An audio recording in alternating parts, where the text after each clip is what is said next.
Olá pessoal, sejam todos muito bem-vindos. Eu sou a Maria Júlia Ferraz, sou advogada e professora de Direito e Processo do Trabalho. Estou aqui para dar continuidade à resolução do Exame 32 da OAB.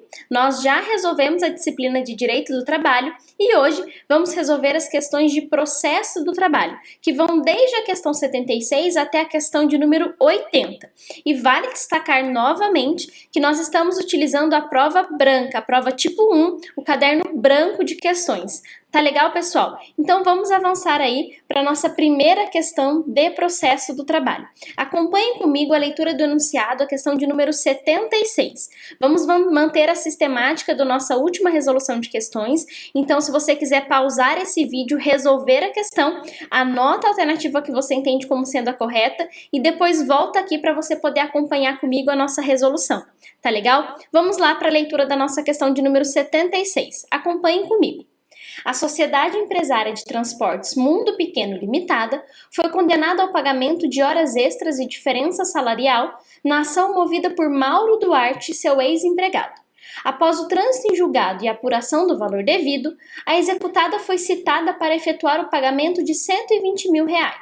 Ocorre que a sociedade empresária pretende apresentar embargos à execução, pois entende que o valor homologado é superior ao devido, mas não tem o dinheiro disponível para depositar nos autos. Sobre o caso relatado, de acordo com o que está previsto na CLT, assinale a afirmativa correta. Pessoal, nas questões de processo do trabalho, eu tenho uma dica muito importante para vocês que eu tenho certeza que vai te ajudar no momento da prova. Vai colocando, destacando, pode ser circulando ou apenas sublinhando as informações importantes, os momentos processuais que o enunciado der para você conseguir se localizar. Nós temos aqui no canal algumas aulas de linha do tempo processual e vocês podem perceber que eu comentei a vocês que o processo do trabalho ele envolve uma sequência de atos previsíveis, ou seja, nós temos vários atos que vão sendo praticados e a partir desses atos é que nós vamos saber qual vai ser o momento posterior. Então, se eu tenho uma sentença, qual vai ser o próximo passo? Se eu tenho uma contestação, o que vai vir depois disso? Então, é muito importante que vocês vão sublinhando as informações que vocês têm, os momentos processuais, para que vocês possam se localizar no momento da prova. Acompanhem comigo. Nesse nosso enunciado, a gente pode sublinhar aqui que eu tenho a condenação ao pagamento de horas extras e diferença salarial, que já transitou em julgado e eu já apurei qual é o meu valor a ser liquidado, o valor de R$120 mil. Então, eu já tenho uma sentença de liquidação que condenou a reclamada no pagamento de R$120 mil. E aí, vamos lá, eu já tenho trânsito em julgado. Avançando mais, eu vejo que a intenção da reclamada, agora aqui executada, é apresentar embargos à execução. Só que essa executada constou aqui no nosso enunciado que ela não possui valores, ela não consegue fazer o depósito, garantir o juízo para poder apresentar esses embargos à execução. Pessoal, para facilitar, eu trouxe aqui para vocês uma linha do tempo do nosso enunciado, aonde a gente está, para a gente poder encontrar. Acompanhem comigo aqui para vocês poderem compreender. Primeiro, eu tenho aqui no meu enunciado a sentença de liquidação, que foi apurada numa fase de liquidação e chegou no valor de R$120 mil. Avançando, pessoal, nós sabemos que depois da sentença de liquidação, eu vou ter o mandado de citação, penhora e avaliação. O que é isso? Eu tenho um mandado que vai determinar a citação da executada, ou seja, da parte que foi condenada naquela demanda, cujo valor já foi apurado em fase de liquidação. E aí, então, a executada vai ser citada para pagar ou garantir o juízo. Então, eu tenho um mandado de citação, penhora e avaliação para que a executada pague ou garanta o juízo. E ela vai ter um prazo de 48 horas para fazer isso. Então, ela pode espontaneamente pagar o valor que está sendo executado, ou seja, o valor que foi apurado na sentença de liquidação, ou ela pode garantir o juízo. Como eu posso garantir o juízo? Pessoal, a legislação trabalhista traz três possibilidades de garantia do juízo. Ela pode oferecer essa garantia do juízo em dinheiro, ela pode dar bens para garantir aquele juízo, ou ela pode, de acordo com a reforma trabalhista, oferecer um seguro-garantia judicial.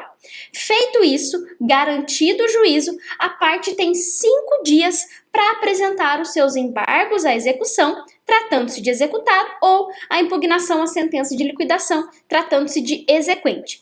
No nosso enunciado, acompanhem comigo aqui, eu tenho uma sentença de liquidação que condenou a executada a pagar R$120 mil. Essa executada ela foi citada e agora ela quer garantir o juízo para poder apresentar embargos à execução. No nosso caso, então, o próximo passo que eu tenho aqui é a executada querendo apresentar embargos à execução. E ela falou para nós que ela não tem dinheiro e ela não tem bens para garantir o juízo. O que ela precisa fazer, pessoal? Oferecer um seguro-garantia judicial, que é uma alternativa que a legislação traz para nós quando aquela executada não possui bens, não possui valores de modo a garantir juízo. E aí ela pode se valer desse instituto do seguro-garantia judicial. E é exatamente isso que a gente precisa no nosso enunciado. A sociedade empresária, então, ela vai poder apresentar embargos à execução, mesmo ela não tendo bens ou não tendo dinheiro para garantir o juízo, porque tem a alternativa do seguro-garantia judicial. Tá legal? Vamos ver se a gente encontra essa hipótese que nós encontramos dentro aqui das alternativas. Vamos para a alternativa A. Na Justiça do Trabalho, não é necessário garantir o juízo para ajuizar embargos à execução. Errado, pessoal. Acompanhem comigo aqui que na linha do tempo da execução, que eu fiz de forma breve para a gente poder entender o nosso enunciado, eu preciso pagar ou garantir o juízo. E 5 dias após a garantia do juízo é que eu posso apresentar os meus embargos à execução. Então, eu preciso sim garantir o meu juízo para aí sim eu poder apresentar o embargos à execução. Então, nesse caso, a alternativa incorreta, a alternativa A, justamente porque ela traz que não seria necessário garantir o juízo. Vamos para B. A sociedade empresária poderá apresentar seguro-garantia judicial para então apresentar embargos à execução.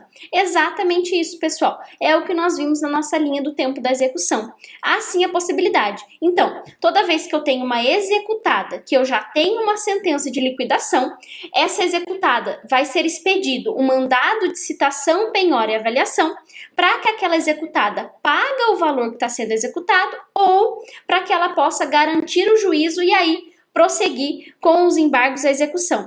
Nesse caso, quando ela não tiver dinheiro ou bens para poder garantir aquele juízo, a legislação traz a alternativa do seguro-garantia judicial. A partir desse seguro-garantia judicial, ela tem 5 dias para poder apresentar os seus embargos à execução. Vamos analisar de forma breve por que a C e a D estão incorretas. A alternativa C. A sociedade empresária poderá assinar uma nota promissória judicial. Errado, pessoal. Nós já vimos aqui que as 3 possibilidades são: ou ela vai oferecer um dinheiro, ela vai pagar em dinheiro, ou ela vai oferecer bens para poder garantir aquele juízo, ou então, como outra alternativa, ela vai poder oferecer um seguro-garantia judicial. A legislação nada prevê acerca de nota promissória, então, a alternativa incorreta. E a D traz que, se for comprovada a situação de necessidade, a sociedade empresária poderia depositar 50% do valor da dívida. Não, pessoal, nós já vimos que a gente não tem previsão legal em relação a isso. A lei se limita a trazer possibilidades para ela executada, quais sejam: poder pagar aquele valor em dinheiro, poder depositar algum bem, oferecer algum bem como forma de garantia, ou, por fim, ausentes as outras 2 possibilidades, oferecer um seguro-garantia judicial.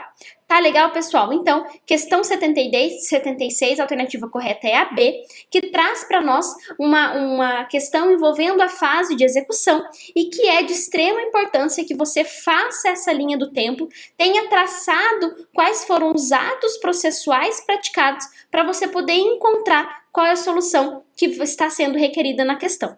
Tá legal, pessoal? Então, questão 76, a alternativa correta é a B. Vamos juntos agora avançar para a questão de número 77. Antes, pessoal, eu só constei aqui para vocês qual é o dispositivo legal que prevê essa possibilidade do seguro garantia judicial, que é o artigo 899, parágrafo 11 da CLT. Tá legal? E agora, vamos lá para a questão de número 77. Acompanhem comigo a leitura. Helena ajuizou reclamação trabalhista na qual requereu o pagamento de 13º salário integral do último ano trabalhado no valor de R$ 1.300, indicando o referido valor à causa. A sociedade empresária alegou em defesa a quitação regular de tal verba, mas não fez prova documental ou testemunhal desse fato. Em razão disso, o pedido foi julgado procedente, tendo o juiz proferido sentença líquida cujo valor, já incluídos juros e correção monetária, passou a ser de R$ 1.345. Sobre esse caso, de acordo com as leis de regência, assinale a afirmativa correta. Pessoal, toda vez que vocês se depararem com uma questão de processo do trabalho em que o examinador, ele colocou para você um valor da causa, ele apontou para você por diversas vezes qual é o valor da causa, se atentem, porque talvez ele está exigindo de você conhecimento sobre os ritos processuais. Então vamos lá, toda vez que eu tiver qual é o valor da causa, a primeira coisa que eu vou fazer é analisar qual é o rito que aquele processo está tramitando. Nesse caso, percebam que o valor da causa ele não ultrapassa 2 salários mínimos. Então, nós estamos diante do rito sumário, pessoal. Percebam aqui que o valor da causa ele era de R$ 1.300 e o valor da condenação, já inclusos os juros e a correção monetária, era de R$ 1.345. Então, era preciso que nós observássemos esse valor para então a gente perceber que nós estamos diante do rito sumário. E por que essa informação é importante? Nesse caso, vocês vão analisar as alternativas que se discute se a sociedade empresária pode ou não recorrer diante daquela condenação. E aí, nós vamos precisar lembrar de uma previsão que vem lá na Lei 5.584 de 70, no artigo 2º, parágrafo 4º, que traz para nós, pessoal, qual é a possibilidade de recurso quando estamos diante do rito sumário. Por isso que era importante que nós identificássemos que se tratava de rito sumário. Pessoal, de acordo com essa lei, com o dispositivo legal que eu coloquei aqui para vocês na tela, eu só vou poder recorrer no rito sumário quando houver violação à Constituição Federal. Lembrem-se sempre disso. Falou em rito sumário, que são aquelas demandas, aqueles dissídios que não ultrapassam 2 salários mínimos, eu só vou poder recorrer se eu tiver uma violação à Constituição Federal. Nesse caso do nosso enunciado, nós precisaríamos então partir para análise se houve ou não violação à Constituição Federal. Pessoal, percebam aqui que se discute nesse caso se houve ou não quitação das verbas que foram postuladas por Helena. Nesse caso, percebam que a discussão, o ônus probatório, girava em torno do pagamento ou não dessas verbas, se essas verbas foram quitadas no momento oportuno ou não.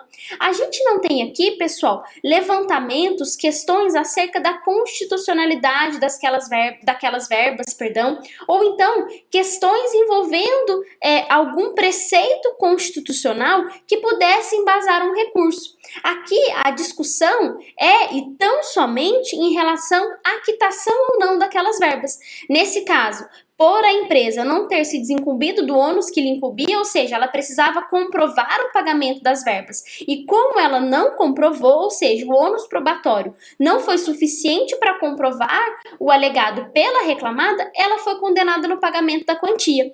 Mas, percebam, eu tenho discussão acerca da quitação da verba e não acerca de algum preceito constitucional.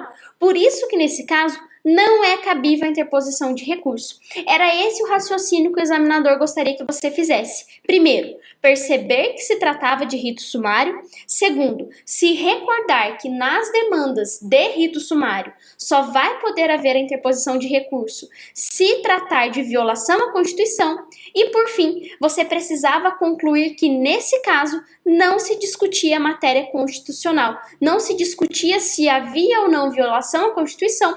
Por por esse motivo não é cabível interposição de recurso. Pessoal, questão um pouco delicada, né? Mas percebam que a gente destrinchando quais são os elementos do enunciado, a gente consegue chegar nesse raciocínio. E agora, vamos finalmente para as alternativas. Alternativa A. A sociedade empresária poderá interpor recurso de apelação no prazo de 15 dias. Pessoal, não é possível interposição de recurso, como nós acabamos de ver, e, por favor, não seria apelação, então a gente já pode eliminar essa questão de cara. Vamos para B. O recurso não será admitido, haja visto o valor da condenação e a matéria tratada. Perfeito, pessoal. Por que disso? Primeiro, nós concluímos que não vai ser possível a interposição de recurso, e por duas razões. Primeiro, o valor da condenação, que não ultrapassa 2 salários mínimos, então nos permite concluir que se trata de rito sumário, e também a matéria tratada, justamente porque a matéria daquela demanda não constitui violação à Constituição Federal e, por esse motivo, não é cabível interposição de recurso. Então, questão 77, a alternativa correta é a B. A C, pessoal, por que ela está incorreta? Porque aqui ela traz que o juiz deveria submeter a decisão ao duplo grau de jurisdição. E não, pessoal, nós vimos que não é necessário essa questão de submeter ao duplo grau de jurisdição, levar aquela questão para análise do tribunal, justamente porque não há violação à Constituição. E a D traz que a sociedade poderia interpor recurso ordinário. Nós vimos que não, porque nesse caso hipotético do enunciado, em razão da matéria tratada e do valor da condenação, não seria cabível a interposição de recurso. Tá legal, pessoal? Então, questão 77, a alternativa correta é a B. Vamos avançar juntos agora para a questão de número 78. Depois de uma questão um pouco mais difícil, nós vamos para uma questão que é bem tranquila, foi bem fácil de resolver. Acompanhem comigo. Após ser alvo de um inquérito judicial junto ao Ministério Público do Trabalho, MPT, tendo sido investigada pela prática de suposta irregularidade, a Sociedade Empresária Vida Global assinou um termo de ajuste de conduta, um TAC, com o MPT para sanar o problema e evitar a judicialização daquela questão, o que poderia abalar a sua credibilidade perante os investidores nacionais e estrangeiros.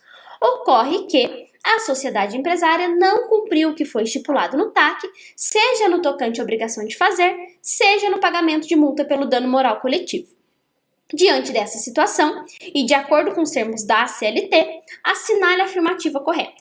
Pessoal, vamos lá. O que eu tenho aqui então? Eu tenho uma empresa que foi alvo de um inquérito civil e aí, em razão disso, ela fez um TAC com o MPT e nesse TAC ela se comprometeu a uma obrigação de fazer e também a uma obrigação de pagar.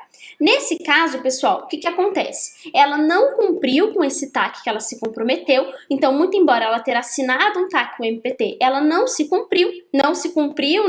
cumpriu, melhor dizendo, com aquele TAC, ela não cumpriu com as obrigações que foram por ela assumidas no TAC, e aí, o que o MPT pode fazer diante disso? Por que eu disse a vocês que é uma questão fácil? Porque bastava apenas vocês se lembrarem que o TAC, que o termo de ajuste de conduta, ele é um título executivo extrajudicial e deve ser executado quando descumprido. Isso é o que vem previsto, pessoal, no artigo 876 da CLT. Então, a gente pode concluir que é uma questão fácil porque bastava apenas você lembrar que o TAC é um título executivo extrajudicial. E como nós bem sabemos, quando um título executivo extrajudicial não é cumprido, por ser um título, basta apenas executar aquele título.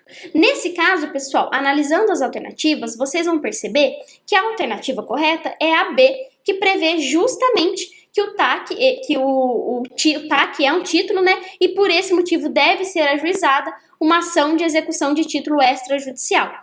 Nós pudemos eliminar a alternativa A porque ela falava para nós que deveria ser proposta uma ação de execução de título judicial. E não, pessoal, porque o TAC é um título extrajudicial. A C falaria para nós que seria um inquérito judicial, também equivocada, e a D falaria que o MPT teria que propor uma reclamação trabalhista. E não, pessoal, certamente que, se tratando de um título executivo extrajudicial, o melhor caminho é o ajuizamento de uma ação de execução de título extrajudicial. Então, a melhor alternativa é a B, que reflete exatamente o que vem regulamentado no artigo 876 da CLT. Tá legal, pessoal? Então, questão de número 78, a alternativa correta é a B. Bom, pessoal, vamos avançar então para a questão de número 79. Acompanhem comigo a leitura.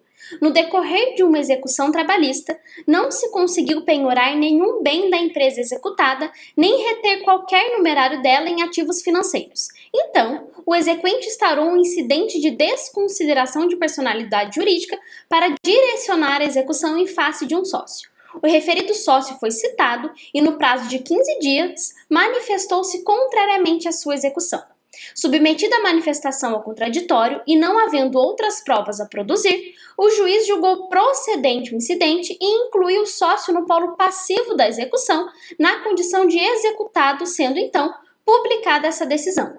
Considerando a situação retratada e os ditames da CLT, assinale a afirmativa correta. Bom, pessoal, vamos lá então. Eu tenho um processo que já está na fase de execução. O reclamante está tentando executar os bens daquela reclamada, daquela empresa que foi condenada. No entanto, essa execução ela está sendo frustrada porque a empresa não tem bens suficientes para saldar aquela dívida. Em razão disso, o exequente instaurou um incidente de desconsideração da personalidade jurídica, visando a afetação patrimonial do sócio, ou seja, ele percebeu que a empresa não vai ter passivo suficiente e pensou, olha, agora, então eu vou correr atrás do patrimônio do sócio, eu vou fazer com que aquele sócio da empresa pague aquela dívida para mim. E aí, ele instaurou esse incidente foi instruído, o sócio foi citado, apresentou defesa, teve todo um contraditório e o juiz analisou aquele incidente, autorizando então que houvesse a afetação patrimonial do sócio, ou seja, aquele incidente foi julgado procedente. O que a gente precisava lembrar aqui, pessoal, logo de cara? Que a peça decisória que vai analisar aquele incidente é uma decisão interlocutória. Então, o juiz, ao julgar procedente o incidente de desconsideração da PJ, ele proferiu uma decisão interlocutória. Ainda, precisávamos nos atentar também que tratava-se de uma execução, ou seja, foi um incidente de desconsideração da PJ analisado na fase de execução. Essas duas informações nós precisávamos nos atentar. E aí, pessoal, nesse caso, vamos analisar as alternativas e ver o que o examinador estava querendo que a gente soubesse. Vamos lá. Considerando a situação retratada e os ditames da CLT, assinale a afirmativa correta. Alternativa A. Por ser interlocutória, essa decisão é irrecorrível, devendo o sócio se submeter ao comando e pagar a dívida.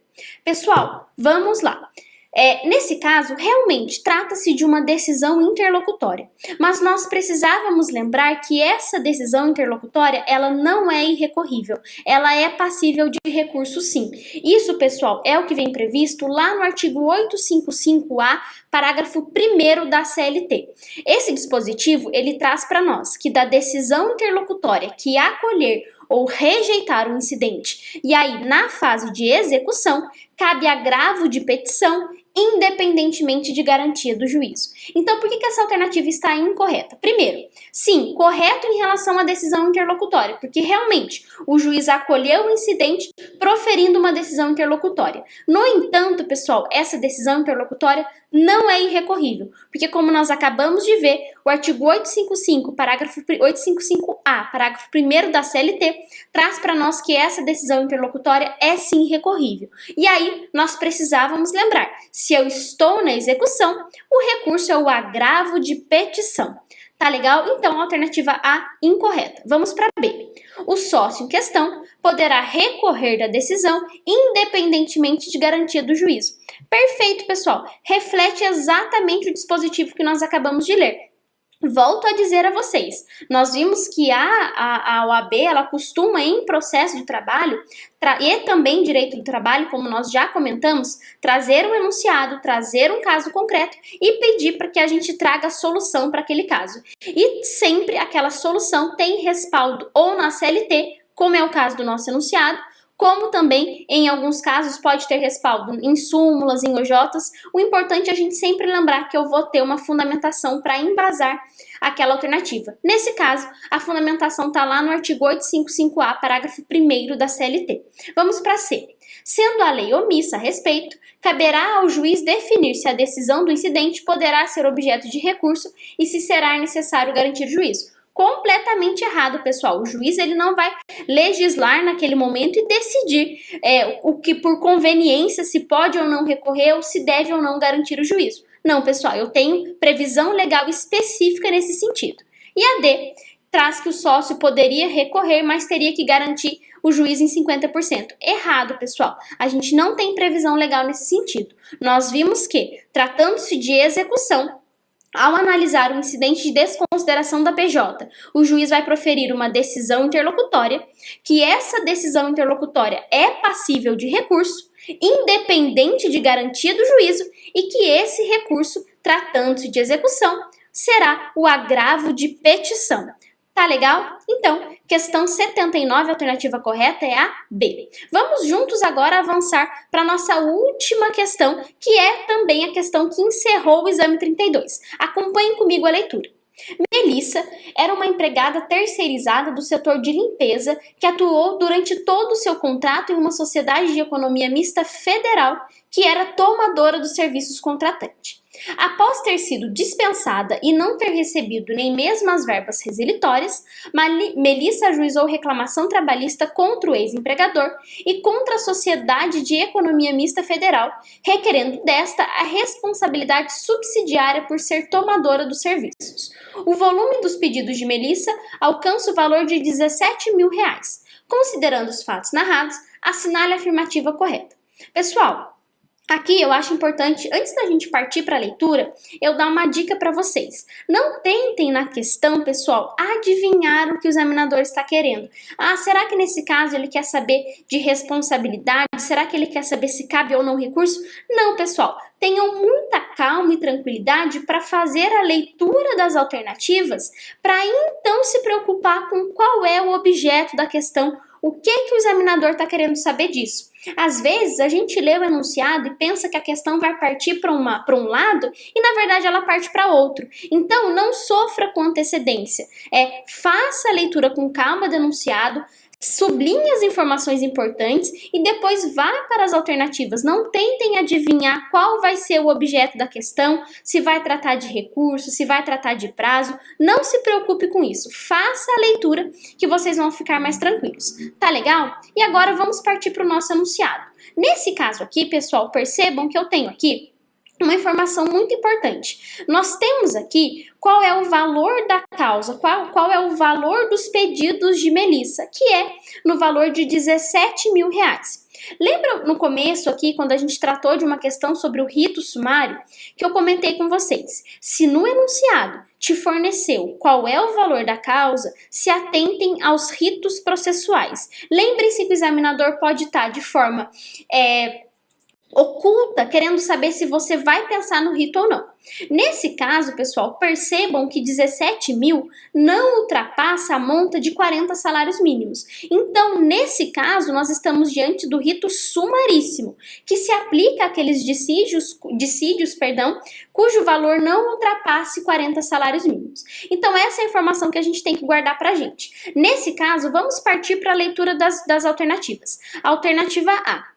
A ação tramitará pelo procedimento sumaríssimo, de modo que Melissa poderá conduzir, no máximo, 2 testemunhas. Perfeito, pessoal. É a alternativa correta e traz para nós exatamente isso. Era muito importante que nós fizéssemos essa análise do valor da causa. Percebam que, muito embora o enunciado trazer várias informações, eu poderia apenas, sem me preocupar em adivinhar o que o examinador está querendo, ir para a primeira alternativa e ver que eu já encontraria a alternativa correta. Aqui, pessoal, vale a gente destacar, e é por isso que eu trouxe também o artigo que fundamenta a questão, porque nós temos uma informação que poderia trazer uma dúvida para você, mas eu tenho certeza que nessa pegadinha você não vai mais cair. Pessoal, percebam aqui que ela traz para nós que ela era uma empregada, que Melissa era empregada de uma terceirizada e que ela atuou durante todo o contrato elaborando para uma sociedade de economia mista federal. E aí, esse ponto poderia te deixar na dúvida. Será que o rito sumaríssimo se aplica para a sociedade de economia mista federal? E a resposta é positiva. Pessoal, vocês precisavam lembrar do que vem previsto no artigo 852-A da CLT. Ele traz para nós que os dissídios individuais cujo valor não exceda 40 vezes o salário mínimo, vigente da data do ajuizamento da reclamação, ficam submetidos ao procedimento sumaríssimo. Perfeito, essa análise nós já fizemos. Mas aí a gente precisava lembrar do que vem disposto no parágrafo único do dispositivo. Estão excluídas do procedimento sumaríssimo as demandas em que é parte a administração pública direta, estados, Distrito Federal, municípios, as autarquias e fundações. E aí, pessoal, a gente precisava lembrar que o procedimento sumaríssimo se excluem do procedimento sumaríssimo a administração pública direta, autárquica e fundacional. Então, a administração pública direta, estados, Distrito Federal, município, as autarquias e fundações. A sociedade de economia mista e as empresas públicas não se enquadram nessa exceção, ou seja, com elas, há sim a possibilidade, em relação a elas, melhor dizendo, há sim a possibilidade de que aquela ação tramite pelo rito sumaríssimo. Era isso que a gente precisava nos atentar, que, muito embora o enunciado forneça a informação de que aquela demanda envolvia uma tomadora de serviços, que é uma sociedade de economia mista federal, isso não era impedimento a que o processo tramitasse no rito sumaríssimo. Tá legal, pessoal? Então, por esse motivo, a alternativa correta é a alternativa A. Vamos analisar de forma breve por que as demais estão incorretas. A B. Diante do valor dos pedidos formulados, a reclamação deverá se submeter ao rito sumário. Errado, pessoal. Rito sumaríssimo, porque são os dissídios que não ultrapassam 40 salários mínimos. Não podemos confundir com rito sumário, que são aqueles dissídios que não ultrapassam 2 salários mínimos. Tá legal? Alternativa C. A reclamação adotará o rito especial misto. Errado, podemos parar por aí. Não é sumário, poderia ser sumário, sumaríssimo ou ordinário. Nesse caso, concluímos que é o rito sumaríssimo. Não vamos inserir nenhum rito misto aqui porque a alternativa é incorreta. E a D, a demanda observará o rito ordinário. Errado, pessoal, porque nós já concluímos que se trata de rito sumaríssimo. Percebam, então, o quão importante é que nós façamos uma leitura atenta do enunciado, mas que também a gente não tente adivinhar nada, porque depois as alternativas podem ser muito mais generosas. Nesse caso, percebam que falou que ajuizou contra a terceirizada, contra a sociedade de economia mista, e no final, pessoal, era uma questão simples envolvendo ritos processuais. Por esse motivo, não tentem adivinhar o que o examinador vai trazer nas alternativas. Leiam as alternativas com calma, com concentração, que vocês vão ver que a questão é muito mais generosa do que vocês imaginam. Tá legal, pessoal? Então, questão 80, a alternativa correta é a A, uma questão versando sobre o rito sumaríssimo. E aí, pessoal, eu encerro com vocês essa resolução de hoje. Eu reitero aqui as minhas redes sociais. Eu fico à disposição para esclarecer eventuais dúvidas. Vai ser uma honra recebê-los e poder contribuir ainda mais para a sua preparação. Fique firme nos estudos, continue com as resoluções de questões, que eu tenho certeza que será um grande passo para que você possa conquistar a sua aprovação. Conte comigo até lá. Bons estudos para você e até mais. Muito obrigada pela companhia.